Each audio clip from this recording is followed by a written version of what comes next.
SMP 34 pulang sekolah memakai jalan alternatif karena jembatan kita sudah putus.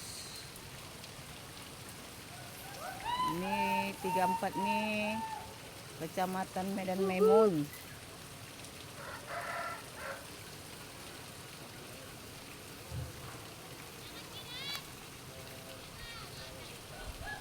Ya.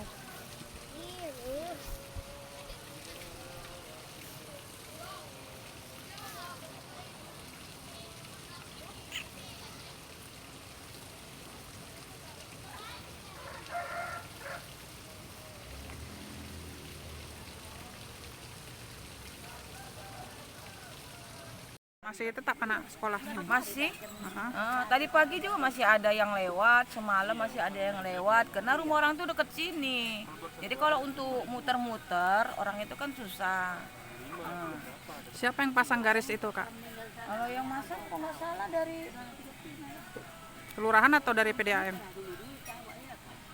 itu yang lupanya, karena pakai jaket kuning dia semalam itu. Datang mau buat apa namanya?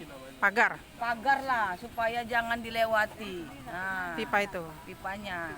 Karena memang katanya kan dilarang keras katanya untuk dilewati.